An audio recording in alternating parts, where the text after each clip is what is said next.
Hello friend, मैं रामजी श्रीवास्तव आज आपके बीच मैथ्स ट्रिक्स की क्लास लेकर के आया हूं। और आज की क्लास का टॉपिक मेरा जो है वो घातांक और करनी में कुल 8 प्रकार के सवालों को मैं आज आपको ट्रिक के माध्यम से बताऊंगा। तो चलिए सबसे पहले हम आप लोग देख लेते हैं कि हम आज आपको क्या बताने वाले हैं। तो जो सवाल आपका है वो घातांक और करनी का है।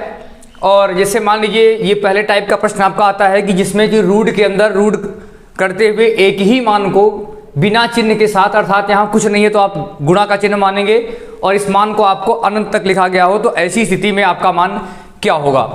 दूसरे प्रकार का प्रश्न जो आपका आता है इसमें जो है वो अनंत तक मान जाता है, लेकिन इस वाले मान में क्या होगा, कोई भी मान जो है वो रूट के अंदर लिखा रहेगा बिना चिन्ह के साथ, अर्थात यहाँ पे गुणा का चिन्ह होगा और इसमें जो है ये जो संख्या होगी वो 3 बार 4 बार 6 बार 8 बार या n बार तक इसका मान लिखा जाएगा। तीसरे टाइप का जो प्रश्न आता है इसमें जो है वो क्या होगा कि जो आपके मान होंगे वो रूट के अंदर लिखे होंगे और एक ही मान को रिपीट किया गया होगा और बीच में जो चिन्ह होगा वो धन का चिन्ह लगा होगा और जो अंदर लिखा गया मान होगा, जो आपकी संख्या होगी वह एक ऐसी संख्या होगी जो क्रमिक गुणनखंड वाली हो। और चौथे प्रकार का जो प्रश्न है वो इसी तरह से है, लेकिन अंतर सिर्फ इतना है कि यहाँ पर जो आपका प्लस रहेगा इस वाले सवाल में आपका माइनस का चिन्ह हो जाएगा। यहाँ पर भी आपका मान क्रमिक गुणनखंड होगा। पांचवें प्रकार का जो प्रश्न आपका रहेगा उसमें ये जो तीसरे प्रकार का प्रश्न थे उसी तरह से प्रश्न आएंगे, लेकिन इसमें अंतर सिर्फ इतना रहेगा कि यहाँ पर क्रमिक गुणनखंड न होकर के कोई भी मान आपका हो सकता है। और एक बार आपका मान पांचवें टाइप के प्रश्न में आपका प्लस करके दिया रहेगा और छठे प्रकार के प्रश्न में आपका जो मान है वो माइनस करके दिया रहेगा। जैसा कि आप लोग को दिख रहा है कि √13 माइनस करके माइनस दिया है और प्रत्येक मान में आपका माइनस करता हुआ अनंत तक लिखा गया है। और जो आपका 7वें प्रकार का प्रश्न आता है इसमें आपके माइनस में भी रहेंगे और प्लस में भी रहेंगे। कुछ शुरुआती मान जो रहेंगे एक बार प्लस रहेगा बाद में माइनस होगा, जैसा कि आपको यहाँ पर दिख रहा है कि √13 प्लस √13 माइनस √13, एक बार प्लस हुआ, शुरुआत प्लस से हुई है, बाद में आपका मान माइनस हो गया है। और ये आपका ये 8वें प्रकार का जो प्रश्न रहेगा उसमें आपका मान एकदम 7वें तरह का ही रहेगा, लेकिन इसमें अंतर सिर्फ इतना है कि जैसे इसमें पहले प्लस होता था बाद में माइनस होता था, इसी प्रकार से 8वें टाइप के प्रश्न में जो है वो पहले शुरुआत आपकी माइनस से होगी और बाद में आपका मान प्लस में दिया रहेगा। तो चलिए आप समझ चुके हैं कि हम इन 8 प्रकार के प्रश्नों को आपको ट्रिक के माध्यम से आप बताने जा रहे हैं। लेकिन इसके पहले जो लोग हमारे चैनल में नए हों वो हमारे चैनल स्टूडेंट क्लासेस प्रयागराज को सब्सक्राइब कर लें और बेल आइकन को ऑल पर रखें, जिससे नोटिफिकेशन जो आपकी जाती रहे वो आपको सबको प्रॉपर ढंग से प्राप्त होती रहे। तो चलिए अब मैं शुरू करता हूं आपके सामने ये पहले प्रकार का प्रश्न, जिसमें कि आपका मान रूट के अंदर रूट के दिया हो और ये जो मान हो आपका कहां तक जाता हो, अनंत तक जाता हो। तो ऐसे प्रश्न का उत्तर आपको कुछ नहीं करना है, जो मान आपका रूट के अंदर लिखा गया रहेगा वही हो जाएगा। जैसे मान लीजिए यहाँ पे मान आपका √7 है तो इसका उत्तर आपका क्या होगा कि 7 ही आपका आंसर हो जाएगा।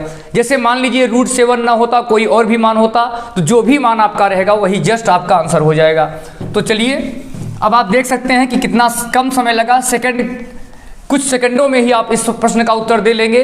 तो आइए मैं इस प्रश्न को एक बार फिर से समझा दे रहा हूं कि अगर आपको विस्तार से इसको समझना हो तो आप कैसे लगाएंगे। जैसे मान लीजिए यह आपका मान दिया है और कहां तक गया है, अनंत तक गया है।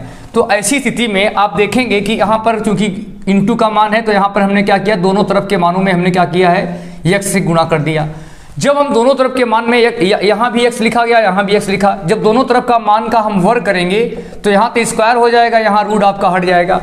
अब आप देखेंगे कि जो x स्क्वायर था वो क्या होगा, दोनों में से x कट जाएंगे, अर्थात एक x की वैल्यू आपकी 7 हो जाएगी।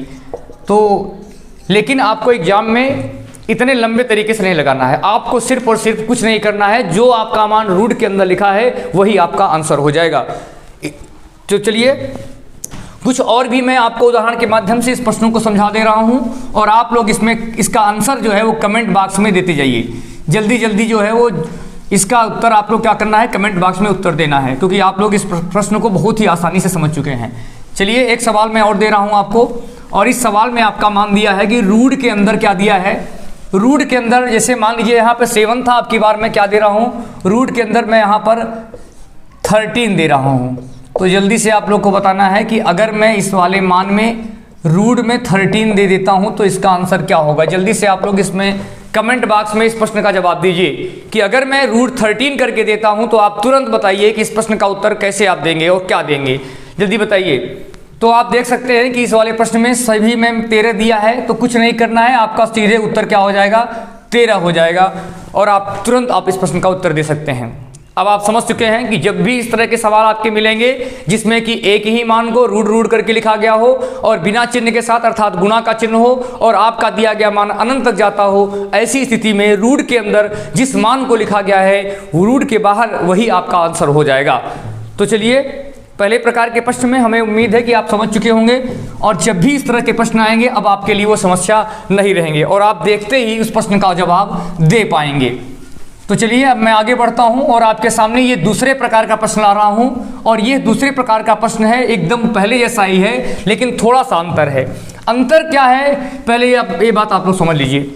अंतर इस वाले प्रश्न में क्या है, जैसे यहाँ भी वही मान रिपीट हो रहा था और यहाँ भी कुछ रिपीट हो रहा है, लेकिन इसमें क्या होता था, मान अनंत तक जाता था, लेकिन ऐसे इस वाले मान में क्या है, मान अनंत तक न जा करके बल्कि n बार तक जाएगा।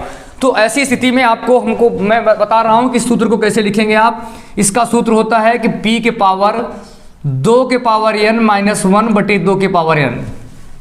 अब आपको यह बात समझनी है कि p की वैल्यू क्या है, तो याद रखिएगा कि p का मान वह होगा जिस मान को हमको रूट के अंदर लिखा गया वही p का मान होगा। चूंकि इस दूसरे वाले सवाल में 11 p के रूट के अंदर है तो 11 हो गया। अब हम क्या करेंगे कि n का मान क्या होगा, तो याद रखिएगा कि n की वैल्यू जो होती है जिस मान को रूट के अंदर जितनी बार लिखा गया है उस वही आपका n का मान होगा। तो हम देख रहे हैं कि यहाँ पर n का मान कई बार है, 1 बार, 2 बार, 3 बार और 4 बार। तो यहाँ पर n की जो वैल्यू होगी वो 4 हो जाएगी और 2 के पावर 4 और माइनस 1 और पूरे के बट्टे 2 के पावर 4 करेंगे। जब हम देखेंगे कि 2 के पावर 4 आप करेंगे तो मान आपका क्या होगा, 2 दूनी 4 दूनी 8 दूनी 16 और ऊपर का मान जो होगा उससे 1 कम हो जाएगा, अर्थात जो आपका आंसर आएगा वो 11 के पावर 15 बटे 16 आएगा। तो जल्दी से इस प्रश्न को आप लोग लगा लीजिए कि आपका जो उत्तर आएगा वो होगा क्या, तो आप बताएंगे कि इसका मान जो है वो 11 के पावर 15 बटे 16 होगा। चलिए कुछ और प्रश्नों को हम इस प्रकार से समझ लेते हैं कि किस प्रकार से आप इस प्रश्न का जवाब देंगे। तो सूत्र मैं यहीं लिखे दे रहा हूं जिससे आपको प्रॉब्लम ना हो। चलिए एक सवाल मैं आपके सामने और ला रहा हूं और इस सवाल में आपका दिया है 17 under root 17 under root 17 under root 17 और अंडर रूट 17। तो आपको देखना है कि यहाँ पर n जो p की वैल्यू क्या है। अब आप देखेंगे कि यहाँ पर n का मान क्या होगा, तो 1 2 3 4 और 5, n का मान 5 हो गया और p का मान 17 है, क्योंकि मैंने आपको पहले ही बताया कि रूट के अंदर जिस मान को लिखा गया है वही आपकी p की वैल्यू होगी। अब आप देखेंगे कि n का मान कई बार है, 1 2 3 4 और 5, तो जो आपका मान होगा 2 के पावर 5 माइनस 1 बटे 2 के पावर 5 होगा। जैसा कि आप लोग जानते ही हैं कि 2 के पावर 5 का मतलब है 2 गुणा कितनी बार होगा, 5 बार होगा। और जब हम किसी 2 के मान का 5 बार गुणा करेंगे तो 32 आएगा, 2 दूनी 4 दूनी 8 दूनी 16 दूनी 32। लेकिन ऊपर का जो मान है वो आपका क्या होगा, ऊपर का मान 1 कम हो जाएगा। अब आप देखेंगे कि जो आपका आंसर आएगा वो 31 बटे 32 आएगा। चलिए बहुत बढ़िया। इस प्रकार के सवाल बहुत ही आसानी से आप लोग इस प्रश्न का जवाब दे सकते हैं, लेकिन समझना इस बात का है कि आप समझ पा रहे हैं कि नहीं पा रहे हैं कि सूत्र का प्रयोग कहाँ पर हमको किस जगह कौन सा करना है, और सवाल जो है इन 8 टाइप के प्रश्नों में से किस प्रकार का प्रश्न है। तो चलिए अब मैं आगे बढ़ रहा हूं और आपके सामने ये अगले प्रकार का प्रश्न ला रहा हूं, लेकिन इस प्रश्न को लगाने से पहले मैं आपको कुछ इस दूसरे टाइप के प्रश्न में आपको कुछ मैं ट्रिक दे रहा हूं, जिससे कि आप क्या करेंगे, n का मान देखते ही आप इस प्रश्न का जवाब तुरंत लिख सकते हैं। तो चलिए एक चार्ट बना लीजिए आप लोग कि अगर मैं n का मान रखता हूं तो पावर क्या होगी। याद रखिएगा, एक तरफ लिखेंगे आप n का मान, यहां लिखेंगे n का मान, ध्यान दीजिएगा, और यहाँ लिखेंगे p की घात। जो आपके p की घात होगी वो क्या होगी, तो जल्दी से आप लोग इसको नोट कर लीजिए कि n का मान दिया हो तब p की घात आपकी क्या होगी। जल्दी से आप लोग इसको देख लीजिएगा कि p की घात हम क्या लिखेंगे। चलिए अब आपको मैं दे रहा हूँ कि अगर मैं n का मान 1 दे दूँ तो याद रखिएगा कि 1/2 होगा। अगर n का मान 2 देता हूँ, 2 दूनी 4 हो जाएगा, ऊपर का मान 1 कम हो जाएगा। n का मान मैं 3 देता हूँ तो नीचे वाला मान 2 दूनी 4, 4 दूनी 8 हो जाएगा, ऊपर का मान 1 कम हो जाएगा। n का मान मैं अगर 4 देता हूँ तो आप देखेंगे कि यहाँ पर जो आपका मान होगा ये 8 दूनी 16 हो जाएगा, ये 15 हो जाएगा। अगर मैं n का मान 5 देता हूँ तो ऊपर 31 नीचे 32 हो जाएगा। n का मान मैं 6 देता हूँ तो 32 का दूना क्या होगा, 64 हो जाएगा और यहाँ पर एक कम 63 हो जाएगा। n का मान मैं 7 देता हूँ तो नीचे का मान 128 दूना हो जाएगा इसका 64 का, और यहाँ पर एक कम हो जाएगा 127 हो जाएगा। चलिए और भी देख लेता हूँ। 10 तक मैं दिखा दे रहा हूँ आप लोगों को कि अगर मान लीजिए यहाँ पर 8 दिया हो तो क्या होगा, इसका दूना कितना होगा, 256 हो जाएगा। ये क्या होगा, 255 हो जाएगा। अगर मैं मान लीजिए 9 दे देता हूँ तो क्या हो जाएगा, यहाँ पर जो आपका मान आएगा वो 511/512 होगा। और अगर मैं n की वैल्यू 10 रखता हूँ तो आप देखेंगे कि जो आपका मान आएगा वो 1024 ऊपर नीचे आएगा और 1023 नीचे आएगा। तो चलिए जल्दी से इसको आप लोग लगा लीजिए कि किस प्रकार से आप जो है इन मानों के माध्यम से, इस ट्रिक के माध्यम से आप सवाल को बिना देखे, केवल देखने मात्र से ही आप इस प्रश्न का जवाब दे सकते हैं। तो चलिए इस प्रश्न को देख लीजिए आप लोग कि कैसे आप इस प्रश्न का जवाब देंगे। अगर आपका n का मान एक बार है, अर्थात करड़ी में लिखा गया मान एक बार लिखा गया है, ऐसी स्थिति में जो आपका मान आएगा घात होगी 1/2, 2 दिया है तो 3/4, 3 दिया है तो 7/8, और इसी तरह से आपका मान आगे बढ़ता जाएगा। तो चलिए अगर मान लीजिए ये आपका सवाल, मान लीजिए ये 11 वाला है, मैं फिर से समझा दे रहा हूँ इसी सवाल में कि अगर यही मान 11 ही होता और आपका जो मान है ये और बढ़ जाता, तो क्या आप इस प्रश्न का उत्तर इस ग्राफ को देख कर दे सकते थे, चित्र को देख करके? तो देखिए यहाँ पर 11 है, रूट 11 1 बार, 2 बार, 3 बार, 4 बार, 5 बार, 6 बार, 7 बार, 8 बार, 9 बार और 10 बार। तो जल्दी से आप लोग बताइए कि अगर मैं n का मान 10 बार करता हूं तो सूत्र क्या कहता है आपका कि 1023 बटे कितना होगा, 1024 होगा। p की वैल्यू आपका 11 है तो 11 रहेगा ही, 11 होता, 12 होता, 13 होता, जो भी होता वही लिखा जाता। तो आप देखेंगे कि इस चार्ट को देख करके सीधे आपका उत्तर हो जाएगा कि 1023 बटे क्या हो जाएगा, 1024 हो जाएगा। तो जल्दी से लगा लीजिए, ये चार्ट आपके लिए बहुत ही कारगर सिद्ध होगा। चलिए जल्दी से इस प्रश्न को आप लोग हल कर लीजिए, बहुत ही बढ़िया प्रश्न है और इसका स्क्रीनशॉट ले लीजिएगा, ठीक है ना। चलिए अब मैं आपको तीसरे टाइप का प्रश्न बताने जा रहा हूं, लेकिन इसको लगाने से पहले आप लोग इसका स्क्रीनशॉट ले लीजिएगा जिससे कि आपको प्रॉब्लम ना हो। आपको जैसा कि आपको पता है कि हमारा चैनल स्टूडेंट क्लासेस प्रयागराज आपको कंप्लीट प्रतियोगी परीक्षा की तैयारी करा रहा है और आपको प्रत्येक क्लास के बाद आपको प्रैक्टिस सेट दिया जा रहा है। तो जो लोग हमारे चैनल में नए हैं वो लोग भी इस बात से परिचित हो जाएं कि आपको प्रत्येक क्लास के बाद एक प्रैक्टिस, हर क्लास के बाद आपको एक प्रैक्टिस सेट मिलेगा, जिससे कि आप अपना आकलन खुद ही कर सकते हैं कि हम कितने अंक पा रहे हैं। लेकिन आपके लिए तभी वो कारगर होगा जब आप पूरा वीडियो को ध्यान से देखेंगे और देखने के बाद तब आप जो है वो क्लास में टेस्ट में भाग लेंगे। तो चलिए अब मैं आपके सामने ये तीसरे टाइप का प्रश्न ला रहा हूँ और इस तीसरे प्रकार के प्रश्न में आपको ये ध्यान रखना है कि ये तीसरा टाइप का प्रश्न है। इसमें क्या होगा कि आपका जो दिया गया मान है रूट के अंदर लिखा होगा और बीच में जो है चिन्ह क्या है, धन का चिन्ह लगता हुआ अनंत तक मान जा रहा है। इसके पहले जो मान थे उसमें गुणे का चिन्ह लगता था अर्थात बिना चिन्ह के था, और लेकिन ये तीसरे टाइप का प्रश्न जो है उसमें क्या है कि चिन्ह आपका धन के साथ होगा। लेकिन इसमें एक शर्त है, शर्त ये है कि रूट के अंदर जो आपका मान लिखा जाएगा वह एक क्रमिक गुणनखंड वाला होना चाहिए। किसका होना चाहिए? क्रमिक गुणनखंड। जैसा कि आप लोग जानते हैं क्रमिक गुणनखंड का मतलब होता है कि दोनों के मध्य का जो अंतर आएगा वो 1 आना चाहिए।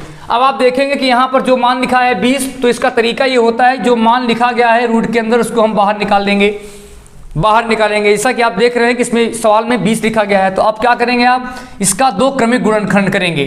तो आप जानते हैं कि 4 और 5 20 होता है, तो अगर दिया गया मान आपका प्लस में है तो आपका बड़ा वाला मान ही आंसर हो जाएगा, और जब बड़ा वाला आपका आंसर होगा तो आप समझ सकते हैं कि इसका उत्तर जो है वो क्या होगा, 5 होगा। और कभी कभी आपका मान नेगेटिव में भी आता है, तो याद रखिएगा कि बड़ा वाला धन में होगा और छोटा वाला मान आपका किस में होगा, ऋण में होगा।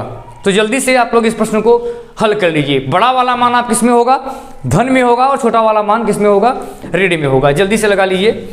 चलिए इस प्रकार के हम कुछ और प्रश्नों को उदाहरण के रूप में देख लेते हैं कि इस प्रकार के प्रश्नों को आप और कैसे लगाएंगे। तो जल्दी से देख लीजिए। तो अगला प्रश्न जो है आपका मैं दिखा दे रहा हूँ इस सवाल में कि अगर ये आपका प्रश्न दिया होता क्या कि 20 न देकर के क्या दे देता, यहाँ पर मान लीजिए मैं दे दूंगा आपको कि 30 दिया है, √30 √30 और जो आपका मान है वो कहाँ तक जा रहा है, अनंत तक जा रहा है। तो ऐसी स्थिति में आपको करना क्या है, जैसा कि हमने बताया था कि ये क्रमिक गुणनखंड हो रहे हैं, 5 × 30 हो जाएगा और आपका जो आंसर होगा वो बड़ा वाला मान धन में होगा। तो बड़ा वाला धन में हो गया और छोटा वाला मान आपका ऋण में हो गया। तो जल्दी से आप लोग इस प्रश्न का उत्तर दे सकते हैं। जल्दी से लगा लीजिए कि ऐसी स्थिति में जो आपका बड़ा वाला मान होगा वो किस में होगा, धन में होगा, और जो छोटा वाला मान है वो किस में होगा, ऋण में होगा। तो जल्दी से इस प्रश्न को लगा लीजिए।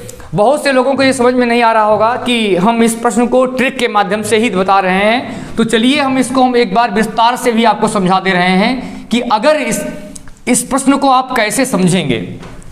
मान लीजिए आपका ये प्रश्न दिया है 30-30 करके दिया गया है। अब ऐसी स्थिति में मुझे देखना क्या है कि यहाँ पर जो आपका मान 30 दिया है, इसको अगर मैं लिख सकूं तो दोनों में, क्योंकि प्लस का चिन्ह है तो यहाँ पर प्लस लिखेंगे, और यहाँ पर भी हमने यहाँ x कर दिया। अगर मैं इस मान को वर्ग करता हूँ तो आप देखेंगे कि यहाँ तो वर्ग होगा, लेकिन यहाँ क्या होगा, यहाँ पर आपका रूट हट जाएगा। अब अगर मैं इसको पक्षांतर करूँ तो x square minus x minus 30 बराबर 0 बनेगा। जैसा कि आप लोगों ने द्विघात समीकरण के बारे में पढ़ा ही होगा कि 30 जो है होता है उसका ऐसा दो गुणनखंड करो कि 1 आ जाए। तो अब आप देखेंगे कि 6 पंजे 30 होता है, और 6 में से 5 घटाएंगे तो आपका मान 1 हो जाएगा। तो यहाँ पर हम क्या करेंगे कि 6 माइनस 5 माइनस x माइनस 30 बराबर 0। अब इसको क्या करेंगे हम, यहाँ -6, यहाँ माइनस 5x, यहाँ पर 30 बराबर 0 हो जाएगा। अब हम क्या करेंगे, इसमें कॉमन ले लेंगे तो -6, यहाँ 5 कॉमन लेंगे तो यहाँ पर आपका मान -6 हो जाएगा। अब आप देखेंगे कि x माइनस 6 और x प्लस 5, अब आप देखेंगे कि x माइनस 6 बराबर 0 है तो x का मान 6 हो जाएगा, और यहाँ पर x का मान प्लस है तो वहाँ माइनस हो जाएगा। तो इसको इतना लंबा आपको लगाने की ज़रूरत नहीं है, लेकिन मैंने आपको समझा दिया है। अब आप समझ सकते हैं कि अगर प्लस रहेगा तो बड़ा वाला मान धन में होगा, छोटा वाला में ऋण में होगा, और अगर यही मान आपका ऋण में दे दिया जाए, जैसा कि आपको 5वें प्रकार का प्रश्न जो दिया है चौथे प्रकार का, उसमें आपको ये बात दिख रही है कि अगर दिया गया मान आपका प्लस में होगा तो आपका बड़ा वाला मान धन में, छोटा वाला मान ऋण में होगा, और अगर दिया गया मान आपका माइनस में है तो यही सवाल आपका क्या हो जाएगा, जहाँ धन था वहाँ बड़ा वाला मान ऋण में हो जाएगा और छोटा वाला मान धन में हो जाएगा। तो चलिए जल्दी से आप लोग इस प्रश्न को हल कर लीजिए। बहुत बढ़िया प्रश्न है, बस आपको थोड़ा सा कंसंट्रेट होना है और सवाल को ट्रिक के माध्यम से समझना है कि किस प्रकार से आप इन प्रश्नों का जवाब दे पाएंगे। तो आइए अब हम देखते हैं ये चौथे प्रकार के प्रश्न को, जिसमें कि आपका एक ही मान रूट के अंदर दिया गया हो और यहाँ पर जो चिन्ह है वो ऋण करके दिया हो। इसके पहले वाले प्रश्न में हमने देखा कि जो मान था वो धन के रूप में था, लेकिन इस वाले प्रश्न में क्या है कि यहाँ जो दिया गया मान है वो ऋण के रूप में दिया रहेगा, और ये भी मान जो है वो आपका कहाँ तक जाएगा, अनंत तक जाएगा। तो ऐसे प्रश्नों का उत्तर देने के लिए मैंने आपको बताया था कि जो मान आपका रूट के अंदर लिखा गया है पहले हम उसको बाहर कर लेंगे, और बाहर करने के बाद क्या करेंगे, दो गुणनखंड करेंगे। एक मान 6 आ गया, एक मान 5 आ गया, 5 छंगे 30, जैसा कि आप जान रहे हैं। अब आप देखेंगे कि अगर आपका मान ये 5 छंगे 30 आ रहा है तो बड़ा वाला मान इसमें माइनस वाले में, बड़ा वाला मान ऋण में होगा, छोटा वाला मान धन में होगा। लेकिन अगर यही सवाल क्या होता है, इसके पहले जो मैंने बताया था कि दिया गया मान आपका क्या होता था, धन के रूप में होता था, तो ऐसी स्थिति में बड़ा वाला धन में होता था और छोटा वाला किस में होता था, ऋण में होता था। लेकिन अगर दिया गया मान आपका ऋण के रूप में दिया गया है, ऐसी स्थिति में जो आपका मान बड़ा वाला होगा वो ऋण में होगा और छोटा वाला धन के रूप में होगा। तो चलिए अब मैं आगे बढ़ता हूँ और आपको इससे संबंधित कुछ और सवालों को प्रैक्टिस करा दे रहा हूँ। जैसे मान लीजिए आपका ये सवाल आपका दिया गया है 110, ये ऋण का बता रहा हूँ, धन वाला तो आप देख ही चुके हैं। चाहे तो आप दोनों सवाल को एक ही कंडीशन में समझ सकते हैं कि धन में क्या होता है और ऋण में क्या होता है। तो क्रमिक गुणनखंड वाले सवाल में मैंने बताया कि अगर धन में आएगा तो बड़ा वाला धन में, छोटा वाला मान ऋण में होगा, लेकिन अगर मान ऋण में आएगा तो बड़ा वाला ऋण में, छोटा वाला धन में होगा। तो आप देखेंगे कि 110, 110, 110 और ये मान आपका अनंत तक है। तो हमने देखा कि रूट के अंदर जो मान दिया गया उसका हमने दो क्रमिक गुणनखंड कर दिया, 10 और 11 आ गया। अब हमको यहाँ पर एक बात ध्यान रखनी है कि अगर यहाँ पर धन दिया होता तो बड़ा वाला धन में, छोटा वाला ऋण में होता, लेकिन चूंकि दिया गया मान आपका ऋण में है, ऐसी स्थिति में आपका बड़ा वाला मान ऋण में होगा और छोटा वाला मान आपका धन में होगा। इसके भी आपके दो आंसर आएंगे, एक आएगा ऋण 11 और एक मान धन 10 आएगा। तो चलिए जल्दी से लगा लीजिए, जिससे कि मैं अगले प्रश्न की तरफ और 5वें प्रकार के प्रश्न की तरफ बढ़ सकूं। और ये 5वें प्रकार का जो प्रश्न है उसमें भी बहुत ही आसान तरीका है, बस आपको थोड़ा सा दिमाग को कंसंट्रेट करना है। 5वां सवाल भी इसी तरह से है लेकिन ध्यान ये रखना है कि यहाँ जो आपका मान दिया गया है, ये जो मान है वह क्रमिक गुणनखंड वाला नहीं है, एकदम सवाल तीसरे तरह का ही है। लेकिन अंतर सिर्फ इतना है कि यहाँ जो अंदर रूट के अंदर मान दिया गया है वह क्रमिक गुणनखंड न होकर के, बल्कि जो मान है यह जो है वो कोई भी मान हो सकता है। तो ऐसे सवालों के लिए मैं आप लोगों को एक सूत्र बता दे रहा हूँ कि इसका सूत्र जो होता है वो अंडर रूट, नोट कर लीजिए इसका सूत्र, कि अंडर रूट 4a प्लस 1 पूरे के बटे 2 और यहाँ पर प्लस 1 होगा। अब आपको यहाँ पर एक बात ध्यान रखनी है कि अगर दिया गया मान आपका धन वाला है तो प्लस का चिन्ह लगाएंगे यहाँ पर, और अगर दिया गया मान आपका ऋण वाला है तो आपका जो चिन्ह होगा वो यहाँ पर माइनस का हो जाएगा। बस सिर्फ और सिर्फ इतना है। पांचवा टाइप का और छठवां टाइप का सवाल एकदम एक ही तरह का है, बस अंतर सिर्फ इतना है कि अगर शुरू में प्लस रहेगा तो इस वाले मान में प्लस हो जाएगा, शुरू में माइनस माने सभी मान में ऋण का मान रहेगा तो यहाँ पर माइनस हो जाएगा। तो चलिए अब मैं देख रहा हूँ कि ए का मान क्या है। तो ए का मान वह मान है जो रूट के अंदर लिखा गया है, जैसा कि आपको 17वां सवाल 5वें सवाल में दिख रहा है कि ए की वैल्यू 17 है। तो 17 गुणे 4 कर देंगे, चाहे 4 17 करिए, कोई दिक्कत नहीं है इसमें। तो ए की वैल्यू जो है चूंकि आपकी 17 दी गई है, तो अब करना क्या है, यहाँ 4 गुणे 17 धन 1 और यहाँ बटे 2 है और यहाँ पर प्लस 1 है। अब खासियत यहीं पर आपको ध्यान रखनी है कि शुरू में जो दिए गए मान है वो धन के साथ हैं कि ऋण के साथ हैं। अगर धन के साथ है तो यहाँ धन रखेंगे, तो आप देखेंगे कि 17 चौको 68 और 1 69 और यहाँ पर ये रूट के बाहर प्लस 1 है और पूरे 1/2 हो जाएगा। तो जल्दी से आप लोग लगा लीजिए। इसको लगाने का एक तरीका है, चाहे तो प्लस माइनस 2 तरह के मान आते हैं, एक बार प्लस में यही मान आएगा और एक बार यही मान किस में आएगा, ऋण में आएगा। तो जल्दी से चलिए इस प्रश्न को आप लोग लगा लीजिए। अब आप देख सकते हैं कि इसी सवाल में अगर मैं कह दूं कि यह मान आपका ऋण कर रहा होता तो ऋण रहेगा तो क्या करेंगे, यहाँ जो धन था वहाँ पर हम ऋण कर देंगे। चलिए कुछ और सवाल भी हम आप देख लेते हैं कि अगर इस स्थान पर जो है वो 17 न दे करके बल्कि कोई और मान दिया होता तो हम कैसे लगाते। तो जल्दी से आप लोग देख लीजिए। सवाल कभी कभी एग्जैक्ट मान पूछता है और कभी पूछता है कि यह मान किन के मध्य होगा। अगर सवाल में पूछ ले कि किन के मध्य इसका मान आएगा, ऐसी स्थिति में अगर प्लस का चिन्ह लगा है तो हम क्या करते हैं कि उससे बड़ा मान ऐसा ढूंढते हैं जो क्रमिक गुणनखंड वाला हो जाए। तो आप देखेंगे 17 से बड़ा कौन सा मान ऐसा है जो क्रमिक गुणनखंड वाला हो, तो आप देखेंगे कि वह 20 होगा।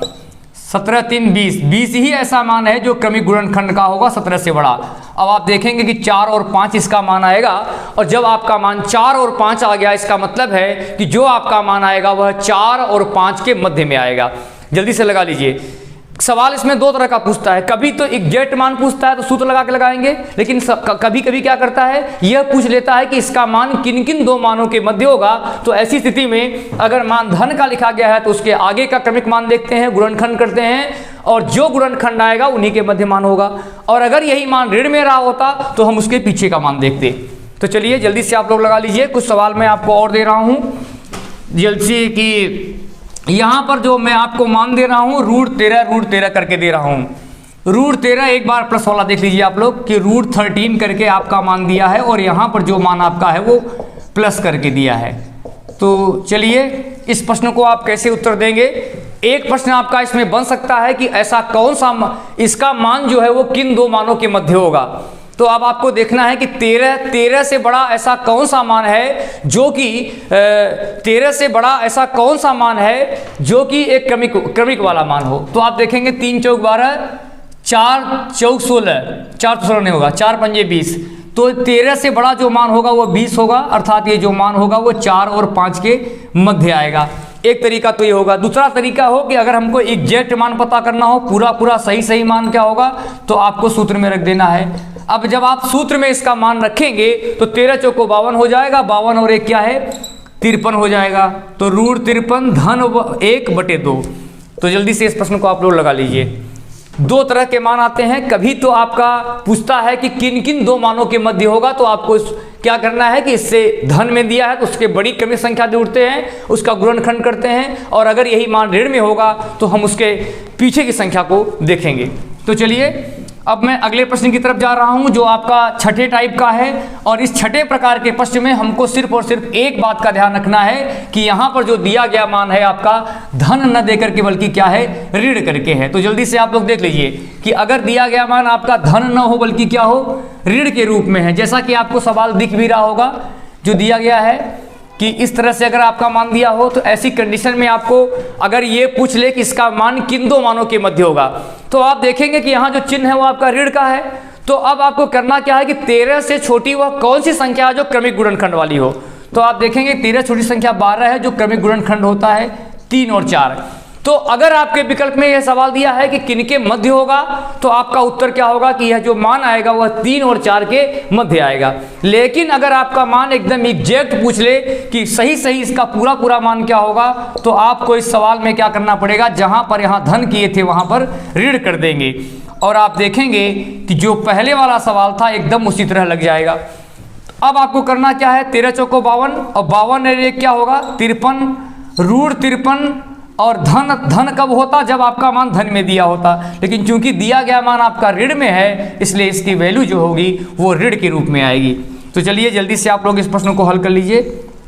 रूट 53 माइनस 1/2 हो जाएगा। चलिए लगा लीजिए, बहुत बढ़िया सवाल है। अब देखिए, अब मैं आपको बताने जा रहा हूं ये 7वें प्रकार का प्रश्न, और इस प्रकार के प्रश्न में अंतर सिर्फ इतना है कि जो आपका मान दिया है वह एक बार धन के रूप में दिया है, एक बार माइनस के रूप में दिया है, लेकिन शुरुआत कहां से होगी हमको इस बात को ध्यान रखना है। तो शुरुआत चूंकि यहां पे देख रहे हैं कि इस वाले प्रश्न में शुरुआत जो हो रही है वह हो रही है कहां से, ये आप पहले धन से हो रही है और बाद में कहां से हो रही है, ऋण से हो रही है। तो चलिए इस प्रकार के प्रश्न को हम आप देख लेते हैं कि हम जल्दी से इस प्रश्न को कैसे लगाएंगे। तो इसके लिए याद रखिएगा कि जब एक पहली बार धन हो अगली बार ऋण हो और वही क्रम आगे भी जारी रहे, तो ऐसी स्थिति में जो आपका सूत्र होता है, जो आपका सूत्र होगा यहाँ पे ध्यान रखिएगा कि √4a - 3 पूरे के बटे 2 +1 अब आपको ध्यान रखना है कि +1 कब होगा और माइनस कब होगा। तो याद रखिएगा कि अगर पहले शुरुआत धन से होती है तो +1 का प्रयोग होगा, और अगर यही शुरुआत किससे हो रही है, माइनस से हो रही है, तो क्या करेंगे, हम माइनस का प्रयोग करेंगे। अब आपको यहाँ पर देखना है कि चूंकि सवाल में यहाँ पर 13 दिया है तो a की वैल्यू आपकी 13 हो जाएगी, शुरुआत धन से हो रही है इसलिए यहाँ पर धन का चिन्ह हो गया। अब आप देखेंगे कि 4 का गुणा हम 13 में करेंगे और 3 घटा देंगे। तो अब आप बताइए जल्दी से कि 13 चौको क्या होगा, 13 चौको 52 और 52 में से 3 गया क्या होगा, 49। अब आप यहाँ पर देखेंगे कि ये जो मान आपका आएगा 49 आएगा, और आप देखेंगे कि 49 को जब हम वर्गमूल निकालेंगे तो जल्दी बताइए कि अगर मैं 49 का वर्गमूल निकालता हूं तो वर्गमूल आपका 7 आएगा, जैसा कि आप देख रहे हैं कि 49 का वर्गमूल 7 होता है। अब आपको देखना क्या है कि सीधे 7/2 नहीं कटेगा, ये 7 में से हम 1 को जोड़ेंगे। अब आप देखेंगे कि 7 और 1 8 आएगा, जब मैं यहाँ भाग दूंगा तो जो आपका मान आएगा वो 4 आएगा। तो चलिए जल्दी से लगा लीजिए, थोड़े से सूत्रों को हमको ध्यान रखना है जिसके माध्यम से हम सवाल को बहुत ही आसानी से लगा सकते हैं। और देखिए, अगर यही मान क्या रहा होता, पहले धन रहा होता बाद में ऋण रहा होता, तब कुछ ना केवल और केवल यहाँ पर आपका जो धन था उसके स्थान पर ऋण हो जाता। तो चलिए अगले प्रश्न में हम यही देख लेते हैं कि अगर यही सवाल रहा होता और यहाँ पर आपका क्या देता, शुरुआत में ऋण दे देता। जब शुरू में आपका ऋण रहेगा तो केवल और केवल आपका बदलाव क्या होगा, पहले ऋण हो बाद में धन हो, तो यहाँ पर आपका मान ऋण हो जाएगा। तो चलिए इस प्रकार के प्रश्नों को हम देख लेते हैं कि अगर मैं 7 में से 1 घटाता हूं तो आपका मान क्या होगा। जल्दी से लगा लीजिए, 7 यहाँ पर आ रहा है, 7 में से 1 गया 6, और जब मैं 6 में भाग दूंगा 2 से तो आपका मान 3 होगा। ये तब की मैं बात कर रहा हूं जबकि आपका सवाल जो है वो 13 जैसे मान लीजिए दिया है, पहले माइनस है और बाद में क्या हो, प्लस हो जाए। ध्यान थोड़ा सा देना है सवाल में कि ये अंत तक मान गया है और ये अनंत तक गया है। तो जल्दी से लगा लीजिए, बहुत ही आसान सवाल है, बहुत ही आसानी से आप इस प्रश्न का उत्तर दे सकते हैं थोड़ा सा बदलाव करके। अगर शुरू में धन होगा बाद में ऋण होगा, ऐसी स्थिति में यहाँ पर धन हो जाएगा, लेकिन अगर शुरू में ऋण है बाद में धन है तो ऐसी स्थिति में जो आपका मान होगा यहाँ पर माइनस हो जाएगा। तो चलिए जल्दी से हम आप इस प्रश्नों को एक बार फिर से देख लेते हैं कि जो लास्ट वाला सवाल है वो हम कैसे लगाएंगे। अब आप देखेंगे कि जो लास्ट का जो सवाल आपका बन रहा है 8वें टाइप का, हमने अभी 13 दिया था, अब मैं इसको क्या कर रहा हूँ, ये 15 दे दिया है। तो इसमें घबराने की बात नहीं है। जैसे 13 था उससे क्या हो जाएगा, यहाँ पर दिया गया मान आपका 15 हो गया है, तो ए की वैल्यू आप 15 ही रखेंगे। चूंकि शुरुआत ऋण से हो रहा है इसलिए यहाँ पर ऋण हो गया है। अब आप देखेंगे कि सवाल में क्या करेंगे आप, जैसे मान लीजिए ये आपका सवाल लिखा गया है, इससे नीचे लिखा भी गया है, आप देख सकते हैं कि √15 दिया है और यहाँ माइनस करके दिया है, फिर एक बार प्लस, एक बार माइनस, एक बार प्लस, ये अंत तक गया है, अनंत तक गया है। सबसे पहले मुझे देखना है कि सवाल का टाइप कौन सा है। ये 8वें प्रकार का प्रश्न है, शुरुआत में माइनस है, बाद में प्लस है। ऐसी स्थिति में जो आपका मान आएगा वो यहाँ पर आप ध्यान रखिएगा कि लास्ट वाले मान में माइनस हो जाएगा। 15 का गुणा 4 में करेंगे तो क्या आएगा, 60 आएगा। जब हम 60 में 3 घटाएंगे तो 57 आ जाएगा। तो √57 माइनस 1, ध्यान दीजिएगा 57, √57 माइनस 1 और पूरे के बटे 2। जल्दी से लगा लीजिए, तो हल करिए जल्दी से। आज मैंने आप लोगों को ये जो सवाल बताया वो एक मैथमेटिक्स ट्रिक का सवाल था, जिसमें हमने घातांक और करनी से संबंधित कुल 8 प्रकार के प्रश्नों को आपको ट्रिक के माध्यम से मैंने हल करना सिखाया है। ऐसी ही और भी क्लास को देखने के लिए आप लोग हमारे चैनल स्टूडेंट क्लासेस प्रयागराज को सब्सक्राइब करिए और बेल आइकन को ऑल पर रखिए और अपने और भी दोस्तों यारों को इस बात को मैंने शेयर करिए, जिससे कि और लोग भी इसका फ़ायदा उठा सकें। तो आज की क्लास में यही समाप्त करता हूँ। आने वाली क्लास में, अगली क्लास में मैं आपके बीच किसी और नए ट्रिक के साथ आपके बीच फिर से हाजिर होऊंगा। तब तक के लिए धन्यवाद।